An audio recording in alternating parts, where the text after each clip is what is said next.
Perkenalkan, nama saya Muhammad Fauzan Nasrullah dengan NIM 2007168, Prodi Pendidikan Bahasa Jepang, kelas B, Universitas Pendidikan Indonesia. Di sini saya akan mempresentasikan hasil artikel jurnal saya yang berjudul Wawasan Pendidikan Studi tentang Sistem Pendidikan di Negara Jepang. Tiap negara mempunyai desain pengajaran yang sedemikian rupa, disusun dengan kekhasan tersendiri di dalamnya. Masing-masing mempunyai skor penekanan yang berbeda, termasuk negara Jepang. Jepang merupakan negara yang masyarakatnya familiar dengan ulet, kerja keras, giat, dan mempunyai rasa solidaritas yang tinggi. Di negara Jepang, 3 tahun pertama pada tahap pendidikan dasar, siswa tak dibebankan terhadap hafalan dan hitungan matematis yang berat. Pada tahap ini, Jepang menekankan pada kreativitas, kearifan lokal, dan penguatan karakter si kecil. Tujuannya supaya mereka bisa tumbuh bukan sebagai kategori individualis, melainkan unggul secara berkelompok dalam regu yang solid.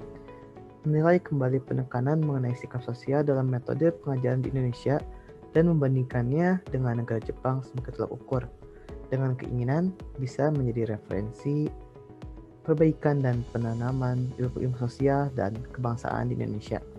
Sistem yang dipakai yaitu sistem penelitian kualitatif, di mana pengumpulan data dikerjakan dengan studi literatur dirangkai menjadi sebuah artikel yang harapannya bisa menambah wawasan para pembaca. Lewat analisa perbandingan metode pengajaran ini, terutama dalam ilmu sosial berwawasan kebangsaan, semoga bisa membuka jendela baru untuk generasi muda dalam berkontribusi, menimbulkan solusi baru yang nantinya mewarnai metode pengajaran di Indonesia menjadi lebih bagus.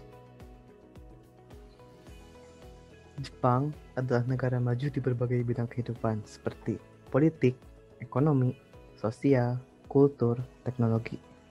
Kemajuan-kemajuan yang dimiliki Jepang tentu saja memberi pengaruh sarana dan prasarana serta kualitas pendidikan yang ada di negara tersebut. Sejarah menggambarkan bahwa pendidikan di negara maju seperti Amerika Serikat, Yunani, Jerman, serta negara-negara maju lainnya membangun kemajuan bangsa dengan memprioritaskan pendidikan yang ada di negaranya, di mana negara berusaha mencerdaskan kehidupan bangsa serta menghargai kepada tiap perkembangan ilmu pengetahuan. Bagi negara Jepang, pendidikan adalah alat yang berperan yang amat penting guna meningkatkan sumber tenaga manusia, di mana mutu pendidikan seharusnya terus ditingkatkan sebab dapat memastikan mutu sumber tenaga manusia pada suatu negara itu sendiri. Pendidikan diinginkan sanggup mengoptimalkan kecakapan dan watak tiap individu di tengah peradaban bangsa. Jepang dianggap unggul dalam memajukan pendidikan yang ada di negaranya, di mana Jepang terpilih sebagai negara dengan kualitas dan metode pengajaran terbaik se-Asia, dan tercatat semenjak tahun 1970 negara matahari terbit ini sanggup mengemban tiap tujuan-tujuan pendidikan yang sudah dicanangkannya hanya dalam kurun waktu 25 tahun. Beragam keunggulan pendidikan di negara Jepang seperti pada jurusan kedokteran, teknologi, sastra, dan seni masih banyak lagi. Itu adalah keberhasilan metode pengajaran Jepang yang secara gemilang sudah sanggup menjawab beragam persoalan mengenai sumber tenaga manusia yang dibutuhkan di bidang lapangan profesi. Metode yang digunakan oleh saya dalam penelitian ini adalah pendekatan analisis deskriptif untuk menganalisis dan menyajikan fakta yang akurat secara sistematik. Kemudian, saya juga akan menggunakan metode kepustakaan untuk mencari data-data sebanyak-banyaknya demi menjaga keaslian penelitian. Pengajaran di Jepang diatur 3 institusi pengelolaan, yakni pemerintah pusat, pemerintah daerah, dan swasta. Dengan metode administrasi, pengajaran dibangun atas 4 level, yaitu sistem administrasi pusat, administrasi prefektural atau provinsi dan kabupaten, administrasi munisipal, kabupaten dan kecamatan, dan administrasi sekolah.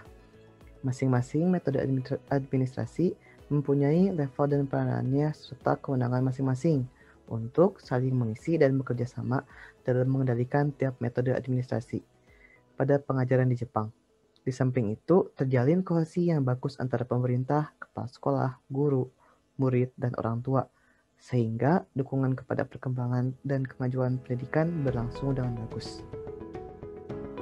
Selain itu, dapat dikatakan bahwa metode pendidikan pada negara Jepang mempunyai kemiripan pada metode pengajaran di negara kita, di mana tingkatan pendidikannya melewati 4 tahap secara umum, yaitu 6, 3, 3, 4. Artinya, siswa mesti melalui 6 tahun untuk tahap pendidikan dasar, 3 tahun sekolah menengah pertama, 3 tahun sekolah menengah atas, dan 4 tahun perguruan tinggi.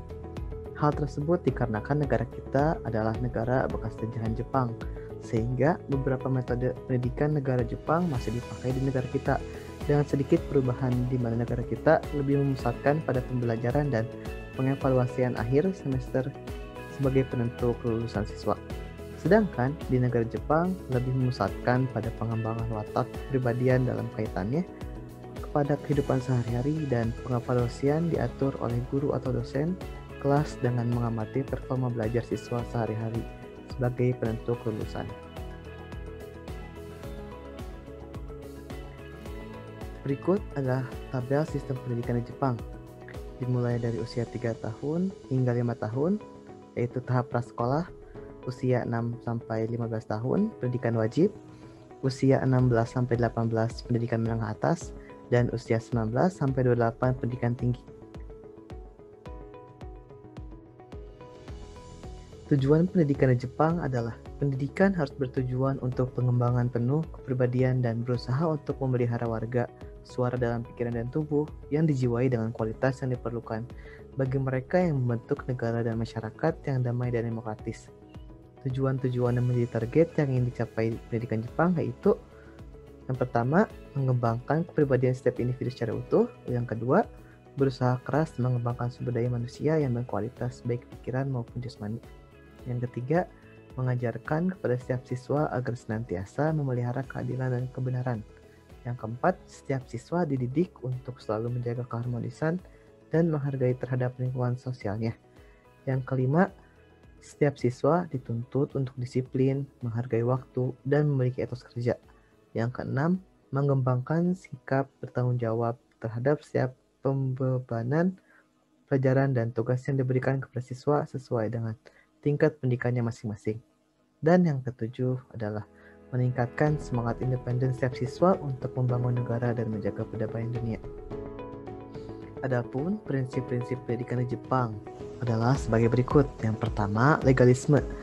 Pendidikan di Jepang tetap mengedepankan antara hukum dan melegalkan hak setiap individu untuk memperoleh pendidikan tanpa mendiskriminasikan siapapun.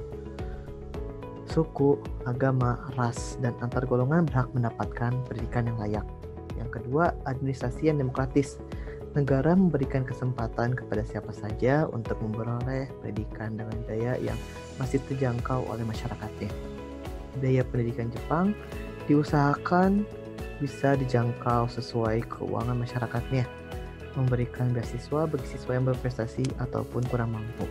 Yang ketiga, netralitas. Pendidikan di Jepang diberikan kepada setiap siswa dengan tingkat pendidikan masing-masing, dengan mengedepankan pandangan perumusan derajat setiap siswanya tanpa membeda-bedakan latar belakang material, asal-usul keluarga, jenis kelamin, status sosial, posisi ekonomi, suku, agama, ras, dan antar golongan.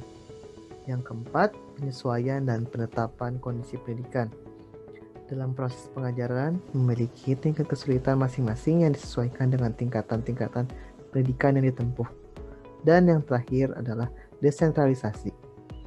Penyebaran kebijakan-kebijakan pendidikan dari pemerintah pusat secara merata kepada seluruh yang ada di negara tersebut sehingga perkembangan dan kemajuan sistem pendidikan dapat diikuti dengan baik. Jepang merupakan salah satu negara penghasil penemuan-penemuan dalam bidang teknologi di dunia. Keberhasilan ini diperoleh dari sumber tenaga manusia yang berkualitas, dipupuk dari metode pendidikan yang mendukung untuk menerima hasil yang optimal. Metode pendidikan di Jepang seringkali menjadi petunjuk bagi negara lain, terutama karena pendidikan di Jepang bisa mewujudkan sumber tenaga manusia yang bermutu serta tak luput untuk memajukan poin-poin kebudayaan otentik negara tersebut. Pada dasarnya, pendidikan ialah keperluan dasar manusia dan tiap manusia mempunyai hak untuk mengakses pendidikan sehingga bisa berguna untuk memperbaiki kehidupannya. Dewasa ini, pemerintah atau swasta sudah memberikan kemudahan berupa keringanan tarif, pengajaran, serta beasiswa supaya masyarakat bisa menimba ilmu tanpa kesusahan. Metode pendidikan di Jepang menekankan terhadap kualitas dibanding kuantitas. Pernyataan ini bisa direfleksikan pada metode pendidikan di Jepang yang amat menjunjung kedisiplinan. Profesionalisme daya pengajar seperti guru ataupun dosen dalam dunia pengajaran benar-benar ditekankan di negara ini untuk menolong pelajar menerima ilmu dengan optimal. Jepang memutuskan metode pendidikan yang sama pada seluruh wilayah Jepang, sehingga tak akan ditemukan ketidakseimbangan antara wilayah satu dengan lainnya. Japanese pop culture sebagai salah satu kebudayaan yang amat diminati oleh masyarakat asing berpengaruh besar dalam metode pendidikan di Jepang. Tingginya frekuensi kedatangan turis luar negeri yang berkeinginan menimba ilmu dalam mempelajari pop culture menyebabkan pemerintah Jepang membuka kelas atau kursus pelajaran mengenai hal tersebut, baik di negara Jepang ataupun negara lainnya. Hal ini menandakan bagaimana kebudayaan Jepang bisa dipersembahkan ke semua penjuru dunia lewat pendidikan.